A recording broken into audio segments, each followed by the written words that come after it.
ಆಚಾರ್ಯ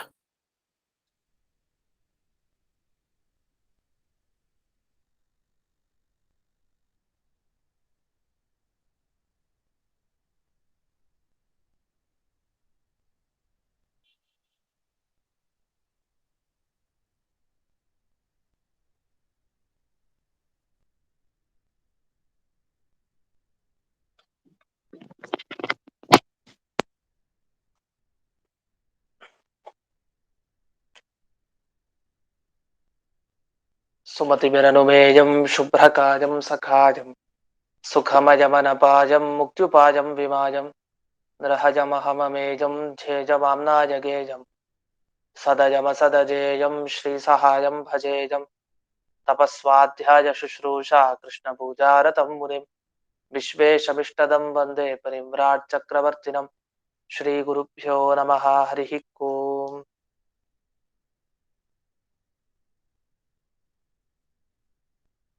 श्रियः पत्ये नित्या गणितगुणमाणिक्य विशदप्रभा जालोल्लासोपहत सकलावद्यतमसे जगज्जन्मस्थेम प्रलयरचनाशीलवपुषे नमो शेषाम्नाजस्मृतिहृदयदीप्ताय हरये येन प्रादुरभावि भूमिवलजे विस्तारिगोसन्ततिः प्राबोधिश्रुतिपङ्कजं करुणया प्रकाशितत्वं परं ध्वान्तं ध्वंसमनाजि साधुनिकरश्चाकारि सन्मार्गगः तेनं व्यासदिवाकरेण सततं मात्याजिमे मानसं व्याप्तिर्यस्य निजे निजे नमः सा पक्षे सपक्षे स्थितिः व्यावृत्तिश्च विपक्षतोऽथ विषये सक्तिर्न वै बाधिते नैवास्ति प्रतिपक्षयुक्तिरतुलं शुद्धं प्रमाणं समे भूयात्तत्त्वविनिर्णयाय भगवान् आनन्दतीर्थो मुनिः भवति यदनुभावात्येडमूकोऽपि वाग्मे जडमतिरपि जन्तुर्जायते प्राज्ञमौलिः सकलवचनचेतो देवता भारती सा मम वचसि निधत्तां सन्निधिं मानसे च रमानिवासोचितवासभूमिः संन्यायरत्नावलिजन्मभूमिः वैराग्यभाग्यो मम पद्मनाभतीर्थामृताब्धिर्भवताद्विभूत्यै पदवाक्यप्रमाणज्ञान् प्रतिवादिमदच्छिरः श्रीमदक्षोभ्यतीर्थाख्यानुपतिष्ठे गुरून् मम श्रीमदानन्दतीर्थार्य सन्मनःसरसि भुवि अनुव्याख्याननलिने चञ्चरी कतिमे मनः न शब्दाब्धौ गाढाः न च निगमचर्चासु चतुराः न च न्याये प्रौढाः न च विदितवेद्या अपि वयं परं श्रीमत्पूर्णप्रमतिगुरुकारुण्यसरणिं प्रपन्नामान्या स्मः किमपि च वदन्तोऽपि महताम् निखिलपूर्णगुणैकदेहं निर्दोषमाप्यतममप्यखिलैः सुवाक्यैः अस्योद्भवादिदमशेषविशेषतोऽपि वन्द्यं सदा प्रियतमं मम सन्नमामि कुपिता हि पणच्छाया समीकृत्या परं सुखं सेवन्ते यत्पदं धीरास्तं भजे वल्लभं श्रियः ನೂರ 9ನೇ ಸುಧಾಮೂಲ ಅದರಲ್ಲಿ ಮೀಮಾಂಸಕರ ಪ್ರಕಾರ ಅಂತ ಒಂದು ವಿಷಯ ಪ್ರಾರಂಭ ಆಯ್ತು.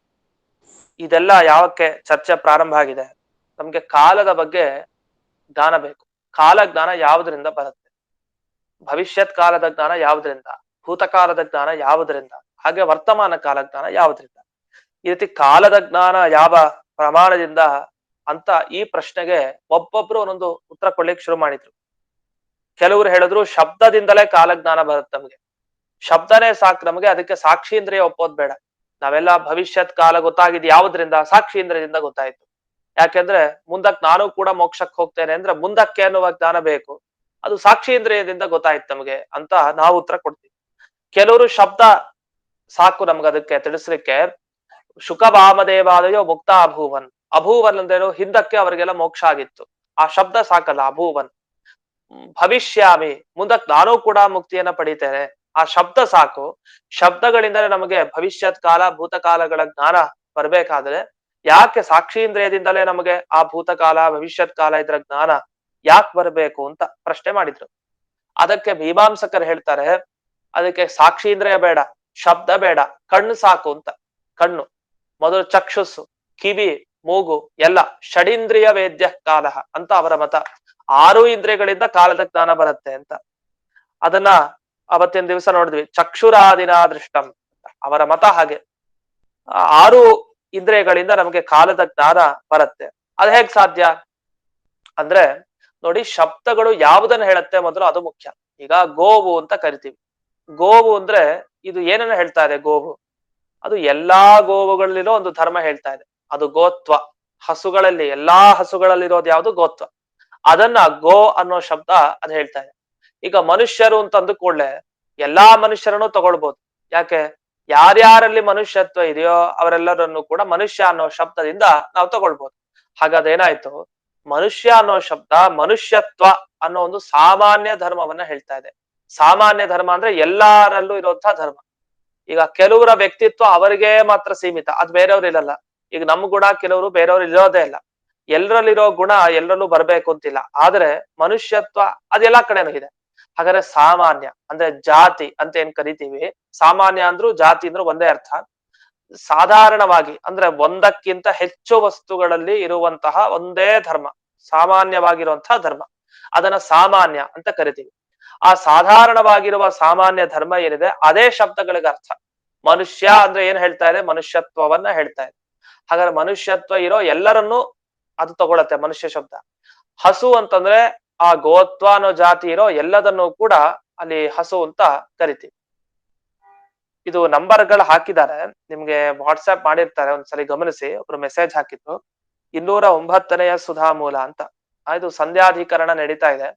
ಆ ಅಧಿಕರಣದಲ್ಲಿ 209ನೇ ಸುಧಾಮೂಲ ಅದು ವಿಷಯ ಹೇಳ್ತಾ ಇದ್ದೀನಿ.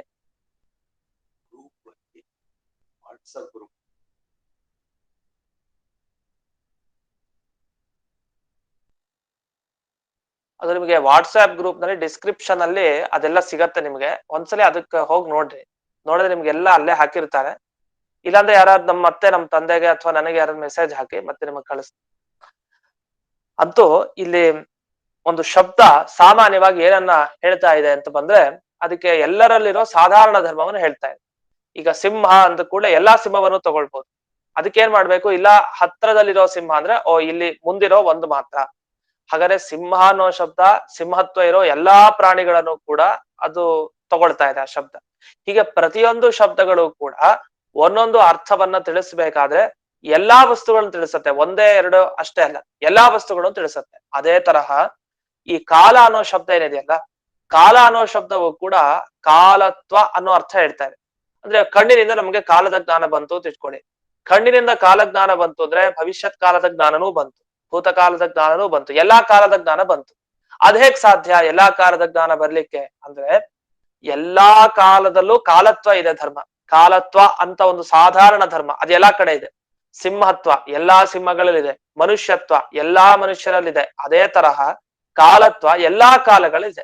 ಅಷ್ಟು ಕಾಲದಲ್ಲಿ ಇದ್ಮೇಲೆ ಕಾಲತ್ವದ ಜ್ಞಾನ ನಮ್ಗೆ ಯಾವ್ದ್ರಿಂದ ಬರುತ್ತೆ? ಕಣ್ಣು, ಕಿವಿ ಇತ್ಯಾದಿ 6 ಇಂದ್ರಿಯಗಳಿಂದ ಬರುತ್ತೆ. ಹಾಗಾಗಿ ಎಲ್ಲಾ ಕಾಲಗಳ ಜ್ಞಾನ ನಮ್ಮ ಷಡೀಂದ್ರಿಯ ಅಂದ್ರೆ 6 ಇಂದ್ರಿಯಗಳ ಮುಖಾಂತರನೇ ಬರ್ತಾ ಇದೆ. ಸಾಕ್ಷಿ ಇಂದ್ರಿಯ ಅದಕ್ಕೋಸ್ಕರ ಬೇಕಾಗಿಲ್ಲ ಅಂತ. ಇದು ನಮ್ಮ ವಾದ ಅಲ್ಲ, ಮೀಮಾಂಸಕರ ವಾದ. ಮೀಮಾಂಸಕರು ಅಂದ್ರೆ ಜೈಮಿನಿ ಋಷಿಗಳ ಸಂಪ್ರದಾಯವನ್ನ ಅನುಸರಿಸೋರು. ಆದ್ರೆ ಅವರು ತಮ್ಮನ್ನ ಜೈಮಿನಿಯ ಶಿಷ್ಯರು ಅಂತ ಹೇಳ್ತಾರೆ. ಅದು ಅವರ ಅಭಿಪ್ರಾಯ ಆಗಿಲ್ಲ. ಆದ್ರೆ ಜೈಮಿನಿ ಶಿಷ್ಯರು ಅಂತ ತಾವೊಂದು ಅರ್ಥವನ್ನ ಮಾಡಿ ನಮಗೆ ತಿಳಿಸ್ತಾ ಇದ್ದಾರೆ. ಇದ್ರಲ್ಲಿ ನಾವು ಗಮನಿಸಬೇಕಾಗಿದ್ದು ಮೀಮಾಂಸಕಾನಾಂ ಅಂದ್ರೆ ಯಾರಿದು ಅಂತ ಬರೀತಾ, ತದೇಕದೇಶಿನಾಂ ಭಾಟ್ಟಾನಾಂ, ಪ್ರಾಭಾಕರ ಮೀಮಾಂಸಕರು, ಭಾಟ್ಟ ಮೀಮಾಂಸಕರು ಅಂತ ಅವರಲ್ಲಿ 2 ಪಂಗಡ ಇದೆ. ಪ್ರಾಭಾಕರರು ಅಂತ, ಪ್ರಭಾಕರ ಮಿಶ್ರ ಅಂತ ಅವನು, ಇನ್ನೊಬ್ಬ ಭಟ್ಟ, ಕುಮಾರಿಲ ಭಟ್ಟರು ಅಂತ ನಾವು ಕೇಳಿರ್ತೀವಿ. ಈ ಭಟ್ಟ ಮೀಮಾಂಸಕರು ಮತ್ತೆ ಈ ಪ್ರಾಭಾಕರ ಮೀಮಾಂಸಕರು ಇವರಿಬ್ಬರಲ್ಲಿ ಭಾಟ್ಟರು ಅಂತ ಏನ್ ಕರಿತೀವಿ, ಭಟ್ಟ ಸಂಪ್ರದಾಯದವರು, ಆ ಸಂಪ್ರದಾಯದವರ ಬಗ್ಗೆ ಈಗ ಹೇಳ್ತಾ ಇರೋ ಮಾತು. ಪ್ರಾಭಾಕರರ ಬಗ್ಗೆ ಹೇಳ್ತಾ ಇಲ್ಲ ಇಲ್ಲಿ. ಭಾಟ್ಟ ಸಂಪ್ರದಾಯ ಏನಿದೆ ಅದರ ಪ್ರಕಾರ ಇಲ್ಲಿ ವಿಷಯ ಅವರ ಪ್ರಕಾರ ಇಟ್ಕೊಂಡು ಆಕ್ಷೇಪ ಮಾಡಿ ಸುಧಾದಲ್ಲಿ ಈಗ ಜಯತೀರ್ಥರು ಖಂಡನೆ ಮಾಡ್ತಾ ಇದ್ದಾರೆ. ಯಾಕೆ ಅಂದ್ರೆ ಒಂದು ಕಾರಣ ಕೊಡ್ತಾರೆ.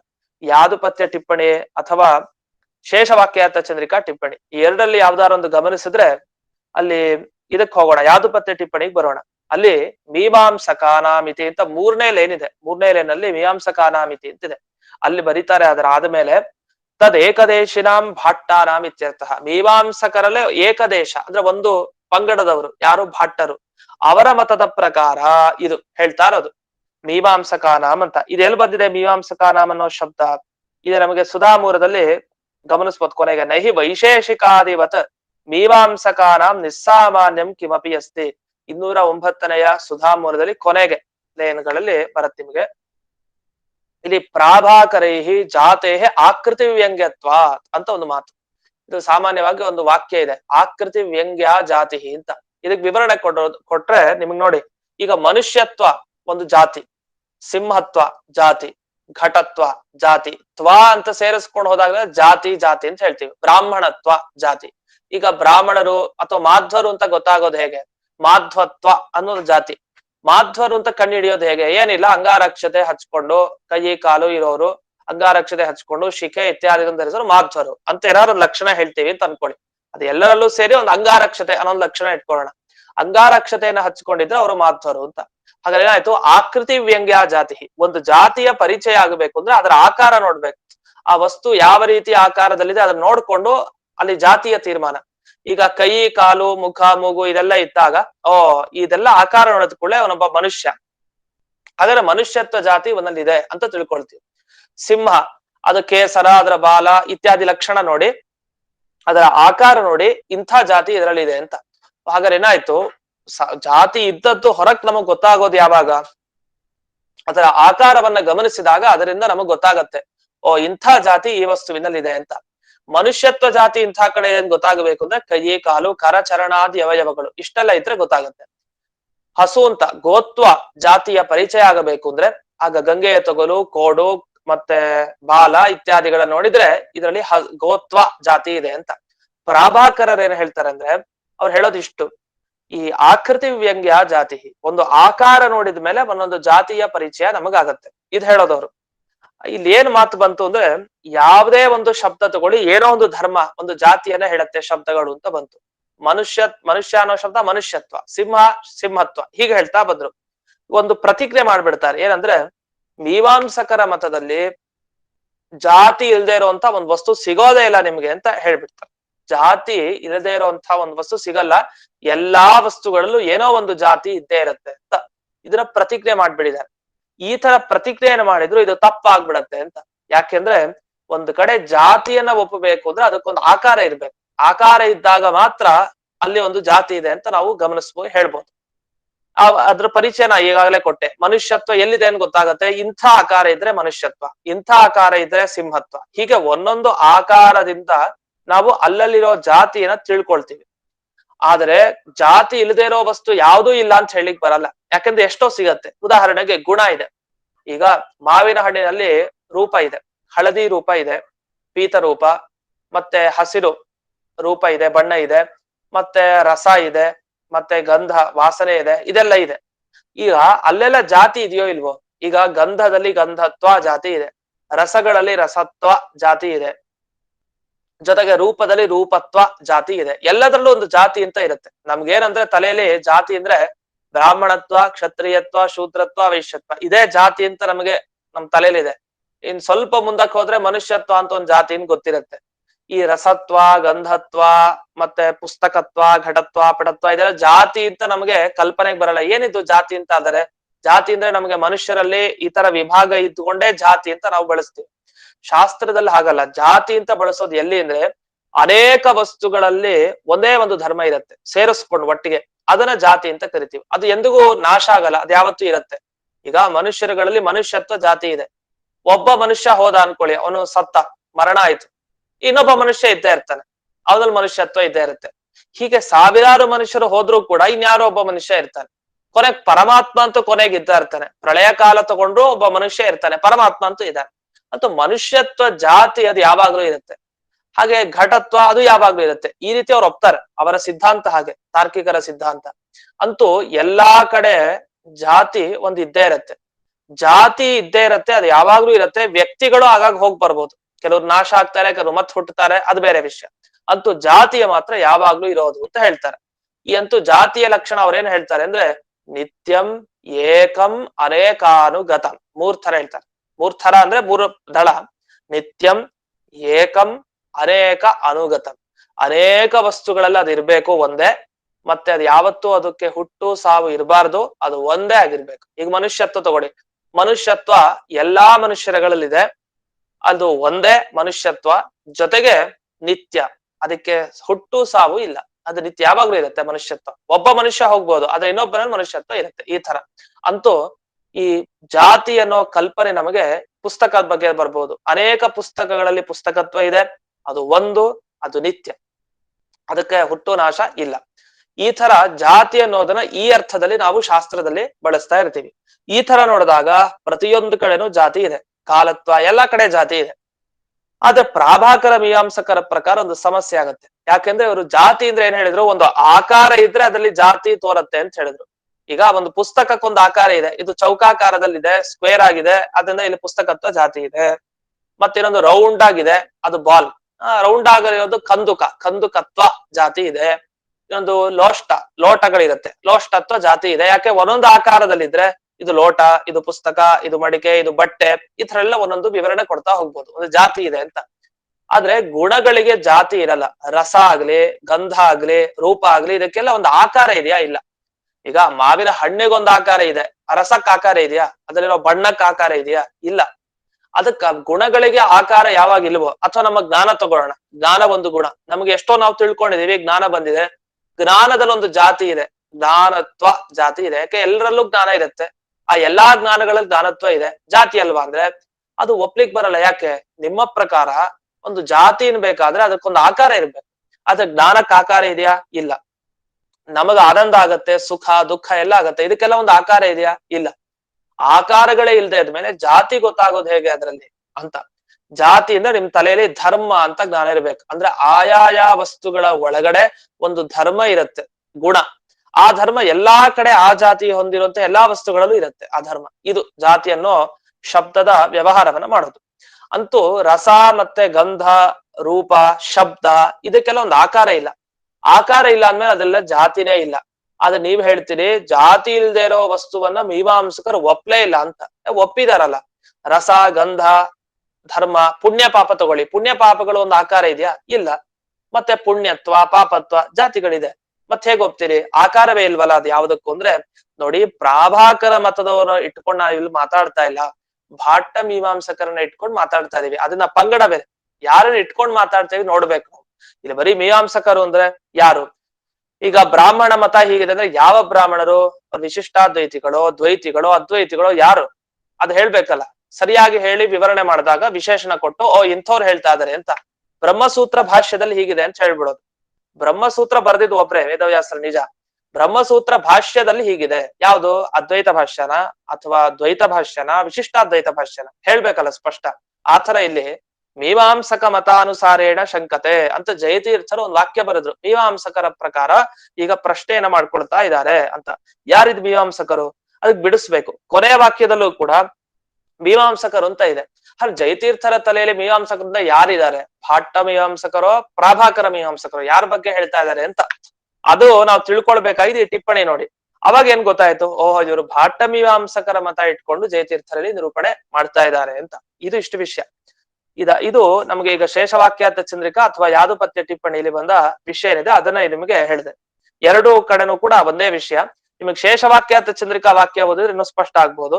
ಅಲ್ಲಿ ಸ್ಪಷ್ಟ ಬರೀತಾರೆ, ಯದ್ಯಪಿ ಜಾತೇಹೆ, ಶೇಷವಾಕ್ಯಾರ್ಥ ಚಂದ್ರಿಕಾದಲ್ಲಿ ಕೊನೆಯ ಭಾಗದಲ್ಲಿ ಬರುತ್ತೆ ನಿಮ್ಗೆ, ಕೊನೆಯೇನು ಮೀಮಾಂಸಕಾನಾಮಿತಿ ಅಂತ ಆ ಸುಧಾದ ಒಂದು ಪದ ಹೇಳ್ತಾರೆ ಮುಂದಕ್ಕೆ. ಯದ್ಯಪಿ ಜಾತೇಹೆ ಆಕೃತಿ ವ್ಯಂಗ್ಯತ್ವಾ. ಆಕೃತಿ ವ್ಯಂಗ್ಯ ಅಂದ್ರೆ ನಾವು ಮಾಡೋ ವ್ಯಂಗ್ಯ ಇದೆಯಲ್ಲ, ಆ ವ್ಯಂಗ್ಯ ಅಲ್ಲ. ವ್ಯಂಗ್ಯ ಅಂದ್ರೆ ಹೊರಗ್ ಬರೋದು, ಅಭಿವ್ಯಕ್ತ ಆಗೋದು ಅಂತ ಅರ್ಥ.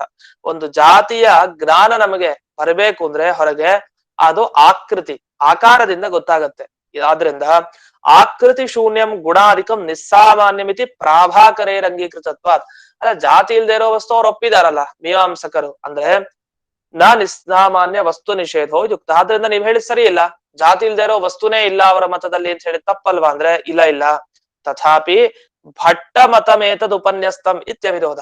ಅದು ಭಟ್ಟ ಮತ, ಭಟ್ಟರೇನಿದ್ದಾರೆ ಕುಮಾರಿಲ ಭಟ್ಟನ ಮತವನ್ನ ಇಟ್ಟುಕೊಂಡು ನಾವು ಉಪನ್ಯಾಸ ಮಾಡಿದ್ದು, ಅದರಿಂದ ದೋಷ ಇಲ್ಲ ಅಂತ ಇಷ್ಟ ಹೇಳಿ ಹಿಂದಿನ ಈ ವಿಷಯವನ್ನ ಇಲ್ಲಿ ಸಮಾಪ್ತಿ ಮಾಡ್ತಾರೆ. ಅಂತೂ ಏನಾಯ್ತು ಇಲ್ಲಿವರೆಗೂ ಅಂದ್ರೆ, ನಮಗೆ ಭವಿಷ್ಯತ್ ಕಾಲದ ಜ್ಞಾನ, ಭೂತಕಾಲದ ಜ್ಞಾನ, ವರ್ತಮಾನ ಕಾಲದ ಜ್ಞಾನ, ಇದೆಲ್ಲ ಯಾವ ಇಂದ್ರಿಯಗಳಿಂದ ಬರುತ್ತೆ? ಸಾಕ್ಷೀಂದ್ರಿಯಿಂದ ಬರೋದಲ್ಲ.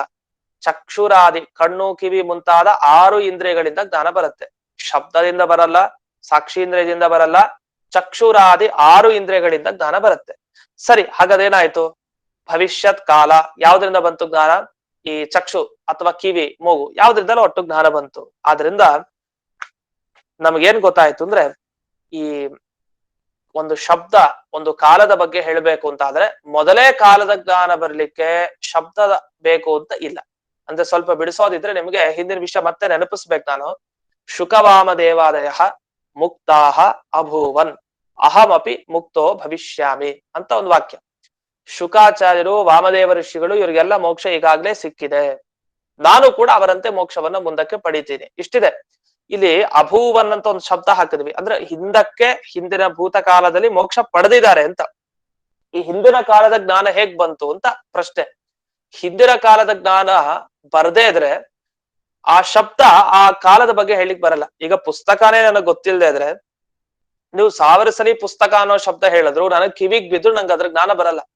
ಈಗ ಸಂಸ್ಕೃತದ ಎಷ್ಟೋ ಶಬ್ದ ಬಳಸ್ತೀವಿ, ಅದ ಅವತ್ತು ತಮಿಳ್ ಶಬ್ದಗಳು ಬಳಸ್ತೀವಿ, ಯಾರಿಗ ಅರ್ಥ ಆಗತ್ತೆ? ಭಾಷೆ ಪರಿಚಯ, ವಸ್ತುಗಳ ಪರಿಚಯ ಇದ್ರೆ ಆ ಶಬ್ದ ಹೇಳಿದಾಗ ಅವನಿಗೆ ಜ್ಞಾನ ಬರುತ್ತೆ, ಇಲ್ಲ ಬರೋದೇ ಇಲ್ಲ. ಹಾಗಾದ್ರೆ ಏನಾಯ್ತು? ಒಂದು ವಸ್ತು ಜ್ಞಾನ ನಮಗ್ ಮೊದಲೇ ಇದ್ಬೇಕು, ಆ ಶಬ್ದ ಆ ವಸ್ತುವನ್ನ ಹೇಳ್ತಾ ಇದೆ ಅಂತಾನೂ ಗೊತ್ತಿರ್ಬೇಕು. ಇಷ್ಟೆಲ್ಲ ಗೊತ್ತಿದ್ರೆ ಆ ಶಬ್ದವನ್ನ ಬಳಸಿದ್ರೆ ಅದರ ಜ್ಞಾನ ಬರುತ್ತೆ, ಇಲ್ಲ ಬರಲ್ಲ. ಆತರ ಈಗ ಆ ಸಂದರ್ಭಕ್ಕೆ ಅವಕಾಶ ಇಲ್ಲ. ಯಾಕೆ? ಭೂತಕಾಲದ ಜ್ಞಾನ ಬರ್ಬೇಕಷ್ಟೇ ತಾನೆ. ಅದ್ ನಮ್ ಕಣ್ಣಿಂದ ಬರುತ್ತೆ, ಕಿವಿಯಿಂದ ಬರುತ್ತೆ, ಮುಗ್ದೋಯ್ತು. ಆ ಕಾಲ ಜ್ಞಾನ ಬಂದ ಮೇಲೆ ಆ ಕಾಲವನ್ನ ಹೇಳಿಕ್ ಒಂದ್ ಶಬ್ದ ಬಳಸ್ತಾ ಹೋಗ್ತೀವಿ. ರಾಮಚಂದ್ರ ತುಂಬಾ ಹಿಂದೆ ಇದ್ದ, ತ್ರೇತಾಯುಗದಲ್ಲಿ ಇದ್ದ ಅಂತ ಬಳಸ್ತೀವಿ. ತ್ರೇತಾಯುಗದಲ್ಲಿ ರಾಮಚಂದ್ರ ಬಭೂವ ಇದ್ದ. ಭೂತಕಾಲದ ಜ್ಞಾನ ಹೇಗ್ ಬಂತು? ಅದು ಚಕ್ಷುರಾದಿ 6 ಇಂದ್ರಿಯಗಳಿಂದ ಬಂತು, ಯಾವ್ದೋ ಒಂದು ಇಂದ್ರಿಯದಿಂದ, ಮುಗೀತಲ್ಲ. ಅವಾಗ ಏನಾಯ್ತು? ಶಬ್ದ ಅದನ್ನ ತಿಳಿಸ್ಕೊಡುತ್ತೆ, ಓ ಹಿಂದಕ್ಕೆ ಇದ್ದ ಅಂತ. ಈ ತರ ಪ್ರತಿಯೊಂದನ್ನು ಕೂಡ ನಾವು ಈ 6 ಇಂದ್ರಿಯಗಳ ಮುಖಾಂತರ ಆ ಕಾಲಗಳ ಜ್ಞಾನವನ್ನ ಪಡ್ಕೊಳ್ತೀವಿ. ಆಮೇಲೆ ಶಬ್ದವನ್ನ ಬಳಸಿ ಆ ಕಾಲ ಜ್ಞಾನವನ್ನ ಮುಂದಕ್ಕೆ ಸಂಪಾದನೆ ಮಾಡ್ತೀವಿ. ಅಂತೂ ಏನಾಯ್ತು? ಸಾಕ್ಷೀಂದ್ರಿಯದಿಂದ ಕಾಲದ ಜ್ಞಾನ ಬರುತ್ತೆ ಅಂತ ನೀವೇನ್ ಹೇಳ್ತೀರಿ? ಅದು ತಪ್ಪು ಅಂತ ನಮ್ಮ ಮೇಲೆ ಇದು ಆಕ್ಷೇಪ ಕೊನೆಗೆ ಬಂದ್ ನಿಲ್ತೀವಿ.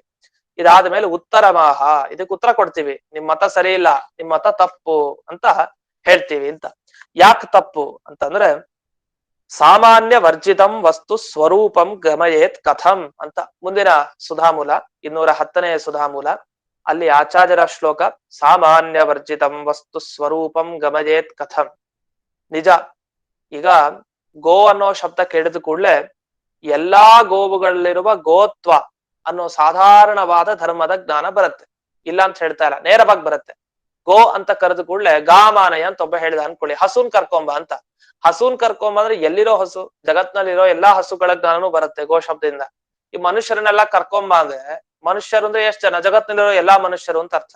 ಅದಕ್ಕೆ ಏನ್ ಮಾಡ್ಬೇಕು ನೋಡು, ಈ ಹತ್ತಿರದಲ್ಲಿ ನಾನೇನ್ ನಿಂತಿದ್ದೇನಲ್ಲ, ನಾನ್ ನಿಂತಿರೋ ಸ್ಥಳಕ್ಕೆ ಹತ್ತಿರವಾದ ಒಂದು ರೂಮ್ ಏನಿದೆ, ಅಲ್ಲಿರೋ ಮನುಷ್ಯರನ್ನ ಕರ್ಕೊಂಬ ಅಂತ ಏನೋ ಒಂದು ಸ್ವಲ್ಪ ಸೇರಿಸಿ ಹೇಳ್ಬೇಕು ಹೊರತು ಸಾಮಾನ್ಯವಾಗಿ ಮನುಷ್ಯರನ್ನ ಕರ್ಕೊಂಬ, ಆ ಹಸುಗಳನ್ನ ಕರ್ಕೊಂಬ ಅಂದ್ರೆ ಎಲ್ಲಾನು ಅರ್ಥ ಆಗತ್ತೆ. ಯಾಕೆ? ಆಯಾಯ ಶಬ್ದಗಳು ವಿಶೇಷವಾಗಿ ನೇರವಾಗಿ ಅರ್ಥ ಹೇಳೋದು ಯಾವುದನ್ನ? ಎಲ್ಲಾ ವಸ್ತುಗಳಿರೋ ಒಂದು ಸಹಜವಾದ ಒಂದು ಧರ್ಮವನ್ನ ಹೇಳುತ್ತೆ ಎಲ್ಲಾ ಶಬ್ದ. ಅದೇ ತರ ಗೋತ್ವ ಅನ್ನೋದೇನಿದೆ, ಎಲ್ಲಾ ಹಸುಗಳಲ್ಲಿ ಇದೆ ಗೋತ್ವ. ಆ ಗೋತ್ವ ಇರೋ ಎಲ್ಲಾ ಹಸುಗಳನ್ನ ಹೇಳೋಂಥದ್ದು ಯಾವುದು? ಗೋ ಶಬ್ದ. ಅದರಲ್ಲಿ ಜಯತೀರ್ಥರು ಮೊದಲಿಗೆ ಬರೀತಾರೆ, ಗಮನಿಸಿ. ಮೊದಲನೇ ವಾಕ್ಯ, ಅಸ್ತು ತಾವತ್ ಸರ್ವ ವಿಶೇಷಾನುಗತಂ ನಿತ್ಯಂ ಗೋತ್ವಾದಿ ಸಾಮಾನ್ಯಮೇವ ಗವಾದಿ ಶಬ್ದ ವಾಚ್ಯಂ. ಗೋ ಮುಂತಾದ ಶಬ್ದಗಳಿಂದ ತಿಳಿಯೋದೇನು ಅಂದ್ರೆ ಗೋತ್ವ, ಅದೆಲ್ಲ ನಿತ್ಯ. ಹಸುವಿನಲ್ಲಿರೋ ಗೋತ್ವ ಜಾತಿ ಧರ್ಮ ಏನಿದೆ ಅದೆಲ್ಲ ನಿತ್ಯ, ಎಲ್ಲಾ ಕಡೆ ಇದೆ ಅದು, ಮತ್ತೆ ಅದು ಯಾವತ್ತೂ ನಾಶ ಆಗಲ್ಲ. ಅಲ್ಲ ಹಾಗಾದ್ರೆ ಗಂಗೆ ತೊಗಲು ಬಾಲ ಕೋಡು ಇದೆಲ್ಲ ಗೊತ್ತಾಗಲ್ವಾ ಗೋ ಶಬ್ದ ಕೇಳಿದ ಕೂಡಲೇ? ಅಂದ್ರೆ ಗೊತ್ತಾಗತ್ತೆ, ಅದು ಆಮೇಲೆ ಗೊತ್ತಾಗುತ್ತೆ. ಮೊದಲು ನೇರವಾಗಿ ಗೊತ್ತಾಗೋದೇನು? ಮನುಷ್ಯ ಅಂದ್ರೆ ಮನುಷ್ಯತ್ವ ಗೊತ್ತಾಯ್ತು, ಪುಸ್ತಕ ಪುಸ್ತಕತ್ವ, ಘಟ ಅಂದ್ರೆ ಘಟತ್ವ. ನಮ್ಗೆಲ್ಲ ಹೇಗೆ ಅಂದ್ರೆ ಇದೆಲ್ಲ ಗೊತ್ತೇ ಇಲ್ಲ ನಮ್ಗೆ. ಪುಸ್ತಕ ಅಂದ್ರೆ ಪುಸ್ತಕತ್ವ, ಘಟ ಅಂದ್ರೆ ಘಟತ್ವ, ಪಟತ್ವ ಇದೆಲ್ಲ ಗೊತ್ತಾಗತ್ತ ಮೊದಲಿಗೆ, ಜಾತಿ ಗೊತ್ತಾಗತ್ತ. ಈಗ ಮನುಷ್ಯ ಅಂದ್ರೆ ಕೈಕಾಲು ಮುಖ ಇಲ್ಲ ನೆನಪಾಗತ್ತೆ. ಆ ಹಸು ಅಂದ್ರೆ ನಮ್ಗೆ ಅದೆಲ್ಲ ಅದರ ಆಕಾರ ನೆನಪಾಗತ್ತೆ ನಮ್ಗೆ ಲೌಕಿಕರಿಗೆ. ಆದ್ರೆ ಇವ್ರು ಶಾಸ್ತ್ರಜ್ಞರು ಏನ್ ಹೇಳ್ತಾ ಇದಾರೆ, ಜಾತಿ ನೆನಪಾಗತ್ ಮೊದಲು ಅಂತ. ಅಂದ್ರೆ ಮೊದಲು ಹಸುವಿನಲ್ಲಿರೋ ಗೋತ್ವ, ಪುಸ್ತಕದಲ್ಲಿರೋ ಪುಸ್ತಕತ್ವ, ಮನುಷ್ಯತ್ವ. ಬ್ರಾಹ್ಮಣ ಅಂದ್ರೆ ಅದೊಂದು ಜಾತಿ ನೆನಪಾಗತ್ತೆ ನಮ್ಗೆ, ಬ್ರಾಹ್ಮಣ ಅಂದ್ರೆ ಬ್ರಾಹ್ಮಣತ್ವ, ಅದೊಂದು ಜಾತಿ ನೆನಪಾಗತ್ತೆ. ಬಿಟ್ರೆ ಮಾಧ್ವ ಅಂದ ಕೂಡ ಅಂಗಾರಕ್ಷತೆ, ಅದು ಇದು ಒಂದಿಷ್ಟು ಚಿಹ್ನೆಗಳು, ಬರೀ ಆಕಾರ ನೆನಪಾಗತ್ತೆ ನಮ್ಗೆ. ಹೊರತು ಆ ಜಾತಿಗಳು ನೆನಪಾಗಲ್ವಾ ಅಂದ್ರೆ ಆಕೃತಿ ನೆನಪಾದ್ಮೇಲೆ ಜಾತಿಯ ಜ್ಞಾನ ಆಮೇಲೆ ಬರೋದು. ವಾಸ್ತವಿಕವಾಗಿ ಒಬ್ಬ ಬ್ರಾಹ್ಮಣ ಅಂದ ಕೂಡಲೇ ಬ್ರಾಹ್ಮಣತ್ವ ಜ್ಞಾನ ಇಲ್ದೇನೆ ಬ್ರಾಹ್ಮಣ ಅಂತ ಶಬ್ದ ಬಳಸಲ್ಲ. ಮನುಷ್ಯ ಅಂತ ಬಳಸ್ಬೇಕು ಶಬ್ದ ಅಂದ್ರೆ ಮನುಷ್ಯತ್ವ ಜ್ಞಾನ ಇರ್ಬೇಕು. ಪ್ರತಿಯೊಂದು ಜಾತಿ ಧರ್ಮಗಳ ಜ್ಞಾನ ಇಲ್ದೇನೆ ಆ ಶಬ್ದ ಬಳಸ್ಲಿಕ್ಕೆ ಸಾಧ್ಯ ಇಲ್ಲ. ಏನಂದ್ರೆ ನಾವು ಹಾಗೆ ಗೊತ್ತಿಲ್ಲದೆ ಬಳಸ್ತಾ ಹೋಗ್ತಾ ಇದೀವಿ ಅಷ್ಟೇ, ತಿಳ್ಕೊಂಡ್ ಬಳಸ್ಬೇಕಷ್ಟೇ. ಅಂತೂ ಎಲ್ಲರಿಗೂ ಕೂಡ ಶಬ್ದವನ್ನ ಬಳಸಿದ ಕೂಡಲೇ ಅಲ್ಲಿ ಎಲ್ಲಾ ವಸ್ತುಗಳಿರೋ ಒಂದು ಸಾಧಾರಣವಾದ ಧರ್ಮದ ಪರಿಚಯ ಆಗ್ಲೇಬೇಕು. ಹಾಗಾದ್ರೆ ಈ ಗಂಗೆ ತಗೊಲು ಸಾಸ್ನಾದಿಮಂತಹ ವಿಶೇಷಾಸ್ತು ಲಕ್ಷ್ಯ ಏವ. ಈ ಗಂಗೆ ತಗೊಲು ಇದು ಕೋಡು ಬಾಲ ಇದೆಲ್ಲ ಜ್ಞಾನ ಯಾವಾಗ ಬರುತ್ತೆ? ನಂತರ ಗೋವಿನ ಬಗ್ಗೆ ಬಂದ ಮೇಲೆ ಜ್ಞಾನ, ಆ ಗೋವಿನಲ್ಲಿ ಏನೇನಿದೆ ಇಂಥದ್ದೆಲ್ಲ ಇದೆ ಅಂತ ಜ್ಞಾನ ಬರುತ್ತೆ. ತಥಾಪಿ ಇದಂ ವಕ್ತವ್ಯಂ. ನಿಜ ಇಷ್ಟ ಹೇಳಿದ್ರು ನಾವು ಕೇಳೋ ಪ್ರಶ್ನೆಗೆ ಉತ್ತರ ಕೊಡಿ ಅಂತ ಈಗ ಒಂದು ಪ್ರಶ್ನೆ ಕೇಳ್ತಾರೆ. ಯಾರು? ಜಯತೀರ್ಥರು. ಏನು ಪ್ರಶ್ನೆ ಕೇಳ್ತಾರೆ ಅಂದ್ರೆ ಆಚಾರ್ಯರ ಮಾತನ್ನ ವಿವರಿಸ್ತಾ ಇದ್ದಾರೆ. ಸ್ವರೂಪ ಶಬ್ದ ವಸ್ತು ಸ್ವರೂಪಾಣಿ ಅವಗಮಯತಿ ನವಾ. ಅಷ್ಟ ಪ್ರಶ್ನೆ. ಅಂದ್ರೆ ಈಗ ಸ್ವರೂಪ ಅಂತ ಹೇಳ್ತೀವಲ್ಲ, ಇದು ನನ್ನ ಸ್ವರೂಪ ಹೀಗೆ, ನಿನ್ ಸ್ವರೂಪನೇ ಬೇರೆ ನನ್ ಸ್ವರೂಪನೇ ಬೇರೆ, ನನ್ ಸ್ವರೂಪ ಯೋಗ್ಯತೆನೇ ಬೇರೆ ನಿಮ್ ಸ್ವರೂಪ ಯೋಗ್ಯತೆನೇ ಬೇರೆ. ಹೀಗ ನಾವು ಶಬ್ದಗಳನ್ನ ಕೆಲವು ಸರಿ ಶಾಸ್ತ್ರ ಓದೋರು ಜಾಸ್ತಿ ಓದ್ತಾ ಇದ್ರೆ ನಮ್ ಯೋಗ್ಯತೆನೇ ಬೇರೆ ನಿಮ್ ಯೋಗ್ಯತೆನೇ ಬೇರೆ ಅಂತ. ಇದು ಲೌಕಿಕವಾಗಿ ಹೇಳೋದು ಇದೆ, ಇಲ್ಲ ಅಂತಲ್ಲ. ಕೆಲವು ತುಂಬಾ ಸ್ವಲ್ಪ ಪರಿಚಯ ಇದ್ರೆ ಶಾಸ್ತ್ರದ್ದು ಸ್ವರೂಪ ಯೋಗ್ಯತೆ ಅವರದೇನು, ಇವರ ಸ್ವರೂಪ ಯೋಗ್ಯತೆ ಏನು ಅಂತೆಲ್ಲ ಶಬ್ದಗಳನ್ನ ಬಳಸೋದಿದೆ. ಅದೆಲ್ಲ ಸ್ವರೂಪ ಸ್ವರೂಪ ಅಂತ ಕೇಳ್ತೀವಲ್ಲ. ಈಗ ಪುಸ್ತಕ ಅಂದ್ರೆ ಪುಸ್ತಕದ ಸ್ವರೂಪ ಹೇಗೆ, ಇದು ಚೌಕಾಕಾರದಲ್ಲಿದೆ. ಆತ್ಮ ಸ್ವರೂಪ ಹೇಗಿದೆ, ಆತ್ಮನಿಗೆ ಸ್ವರೂಪನೇ ಇಲ್ಲ, ನಿರ್ವಿಕಾರ. ಅವನಿಗೇನು ಸ್ವರೂಪ ಇದೆ? ಯಾವ್ದೇ ಒಂದು ಆಕಾರ ಇಲ್ಲ. ಇಲ್ಲ ಇಲ್ಲ ಆಕಾರ ಇದೆ.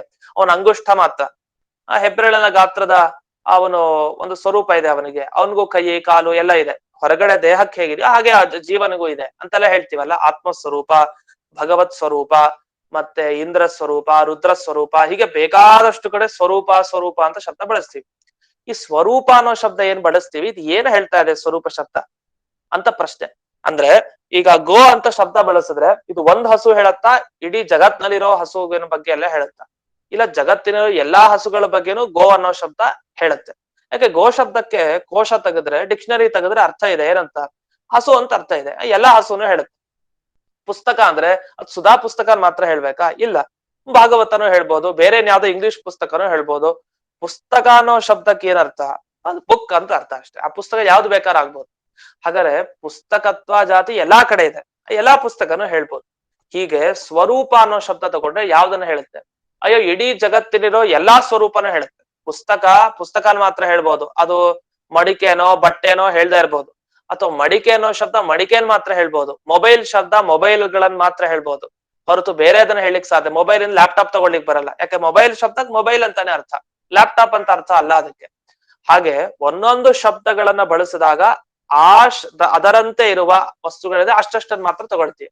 ಈಗ ಸ್ವರೂಪ ಅನ್ನೋ ಶಬ್ದ ಬಳಸಿದ್ವಿ. ಸ್ವರೂಪ ಅನ್ನೋ ಶಬ್ದ ಬಳಸಿದಾಗ ಎಷ್ಟು ತಗೊಳ್ತೀವಿ? ಇಡೀ ಜಗತ್ತಿನ ಎಲ್ಲಾ ವಸ್ತುಗಳ ಸ್ವರೂಪನು ತಗೊಳ್ತೀವಿ ಅಂತ ಹೇಳ್ಬೇಕು ನೀವು. ಒಂದಾ ಹೀಗೆ ಹೇಳ್ಬೇಕು. ಇಲ್ಲ, ಸ್ವರೂಪ ಅಂದ್ರೆ ಕೆಲವುದನ್ನ ಮಾತ್ರ ತಗೊಳ್ತೀವಿ ಅಂತ ಎರಡಲ್ಲಿ ಹೇಳ್ಬೇಕು. ಹೇಗೆ? ಹಸುಗಳು ಅಂತಂದ್ರೆ ಎಲ್ಲಾ ಹಸುಗಳನ್ನ ತಗೊಳ್ಬೇಕು ಒಂದ, ಇಲ್ಲ ಕೆಲವುದನ್ನ ಮಾತ್ರ ಅಂತ ಹೇಳ್ಬೇಕು. ಅದೇ ತರ ಪ್ರಕೃತಿಯಲ್ಲಿ ಹೇಳ್ಬೇಕು. ನೇತಿ ಪಕ್ಷೆ ಅನುಭವ ವಿರೋಧ. ಇಲ್ಲ, ಸ್ವರೂಪ ಅನ್ನೋ ಶಬ್ದ ಎಲ್ಲಾ ವಸ್ತುಗಳ ಸ್ವರೂಪವನ್ನ ಹೇಳಲ್ಲ ಅಂತ ನೀವೇನಾದ್ರು ಹೇಳೋದಿದ್ರೆ ಅನುಭವ ವಿರೋಧ. ಅದು ನಮ್ಗೆ ಅನುಭವ ಇದೆ. ಸ್ವರೂಪ ಅಂದ್ರೆ ಜಗತ್ತಿನ ಸ್ವರೂಪ, ಭಗವಂತನ ಸ್ವರೂಪ, ಜೀವರ ಸ್ವರೂಪ, ಜಡಗಳ ಸ್ವರೂಪ, ಎಲ್ಲಾ ಸ್ವರೂಪನು ಕೂಡ ಆ ಸ್ವರೂಪ ಅನ್ನೋ ಶಬ್ದ ಅದ್ ಹೇಳ್ತಾ ಇದೆ. ಹೇಳಲ್ಲ ಅಂತ ಹೇಳಿದ್ರೆ ಅದರ ವಿರೋಧ ನಮಗೆ ಬರುತ್ತೆ. ಅನುಭವ ಇದೆ ನಮ್ಗೆ ಆತರ, ಅದ್ರ ಜ್ಞಾನ ಇದೆ ಅಂತ. ಇನ್ನು ಮೊದಲಿಗೆ ಏನ್ ಹೇಳ್ಬೇಕು? ಇಲ್ಲ ಇಲ್ಲ, ಎಲ್ಲಾ ವಸ್ತುಗಳ ಬಗ್ಗೆ, ಎಲ್ಲಾ ವಸ್ತುಗಳ ಸ್ವರೂಪದ ಬಗ್ಗೆ ಸ್ವರೂಪ ಶಬ್ದ ಹೇಳ್ತಾ ಇದೆ ಅಂದ್ರೆ ಆಗ ನಾವು ಪ್ರಶ್ನೆ ಕೇಳ್ತೀವಿ, ಯಾವ ವೃತ್ತಿಯಿಂದ ಹೇಳ್ತಾ ಇದೆ ಅಂತ. ವೃತ್ತಿ ಅಂತ ಒಂದು ಶಬ್ದವನ್ನ ಬಳಸಿದ್ದಾರೆ. ಇದಕ್ಕೆ ಸ್ವಲ್ಪ ವಿವರಣೆ ಅಗತ್ಯ ಇದೆ. ವೃತ್ತಿ ಅಂದ್ರೆ ಏನು ಅಂತ. ಶಬ್ದಕ್ಕೂ ಮತ್ತೆ ಅರ್ಥಕ್ಕೂ ಇರೋ ಒಂದು ಸಂಬಂಧವನ್ನ ವೃತ್ತಿ ಅಂತ ಕರಿತೀವಿ. ಉದಾಹರಣೆಗೆ ಈಗ ಈಶ್ವರ ಅಂತ ಶಬ್ದ ಹೇಳ್ತೀವಿ.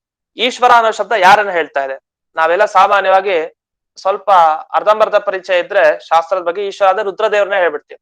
ಅದು ಈಶ್ವರ ಅಂದ್ರೆ ರುದ್ರದೇವರೇ, ಶಿವನನ್ನೇ ಹೇಳ್ತಾ ಇರೋಂಥದ್ದು ಈಶ್ವರ ಶಬ್ದ ಅಂತ. ಸ್ವಲ್ಪ ಚೆನ್ನಾಗಿ ಗೊತ್ತಿದ್ರೆ ಇಲ್ಲ, ಪರಮೇಶ್ವರ ಯತ್ರ ಯೋಗೇಶ್ವರ ಕೃಷ್ಣ ಅಂತಾನೆ ಹೇಳ್ತೀವಲ್ಲ. ಯೋಗೀಶ್ವರ, ಯೋಗೇಶ್ವರ ಎರಡರ ತರ ಶಬ್ದ ಬಳಸ್ತಾ ಇರ್ತೀವಿ ನಾವು. ಯತ್ರ ಯೋಗೇಶ್ವರ ಕೃಷ್ಣ ಅಂತ ಏನ್ ಕರಿತೀವಿ, ಅಲ್ಲಿ ಈಶ್ವರ ಅಂತ ಶಬ್ದ ಬಳಸಿದೀವಿ. ಅಂದ್ರೆ ಈಶ್ವರ ಅಂದ್ರೆ ಯಾರು? ಕೃಷ್ಣನೋ ರುದ್ರದೇವರು? ಕೃಷ್ಣ. ಹಾಗೆ ಈಶ್ವರ ಅನ್ನೋ ಶಬ್ದ ಯಾರನ್ನ ಹೇಳ್ತಾ ಇದೆ? ಅದು ಕೃಷ್ಣನನ್ನ ಹೇಳುವಂತಹ ಶಬ್ದ. ಹೀಗೆ ನಮ್ಗೆ ಏನ್ ಗೊತ್ತಿರ್ಬೇಕು ಅಂದ್ರೆ ಯಾವ ಯಾವ ಶಬ್ದಕ್ಕೆ ಏನೇನ್ ಅರ್ಥ ಹೇಳಲಿಕ್ಕೆ ಶಕ್ತಿ ಇದೆ, ಸಾಮರ್ಥ್ಯ ಇದೆ, ಅದೆಲ್ಲ ಚೆನ್ನಾಗಿ ನಮಗೆ ಗೊತ್ತಿರ್ಬೇಕು. ಪ್ರಕೃತ ಈಶ್ವರ ಅನ್ನೋ ಶಬ್ದ ಯಾವ ಅರ್ಥವನ್ನ ಹೇಳ್ತಾ ಇದೆ? ಕೃಷ್ಣ ಅನ್ನೋ ಅರ್ಥವನ್ನ ಹೇಳ್ತಾ ಇದೆ. ಹಾಗಾದ್ರೆ ಕೃಷ್ಣನಿಗೂ ಆ ಈಶ್ವರ ಅನ್ನೋ ಶಬ್ದಕ್ಕೂ ಒಂದು ಸಂಬಂಧ ಇದೆ. ಆ ಸಂಬಂಧಕ್ಕೆ ವೃತ್ತಿ ಅಂತ ಶಾಸ್ತ್ರದಲ್ಲಿ ಕರೀತಾರೆ. ಇಲ್ಲಿಗೆ ನಿಲ್ಲಿಸೋಣ, ಮತ್ತೆ ಮುಂದಿನ ಭಾಗವನ್ನ ಮತ್ತೆ ನಾಳೆ ದಿವಸ ನೋಡೋಣ ಅಂತ ಹೇಳ್ತಾ ಇಂದಿನ ಪಾಠವನ್ನ ಅಸ್ಮದ್ ಗುರುವಂತರ್ಗತ ವ್ಯಾಸತೀರ್ಥ ಗುರುವಂತರ್ಗತ ಭಾರತೀರಮಣ ಮುಖ್ಯ ಪ್ರಾಣಾಂತರ್ಗತ ಶ್ರೀಮನ್ ಮೂಲ ಗೋಪಾಲಕೃಷ್ಣನಿಗೆ ಅರ್ಪಣೆ ಮಾಡ್ತೇನೆ. ಶ್ರೀಕೃಷ್ಣ ಅರ್ಪಣೆ. ಆಚಾರ್ಯ ನಮಸ್ಕಾರ. ನಮಸ್ಕಾರ ಗುರುಗಳಿಗೆ.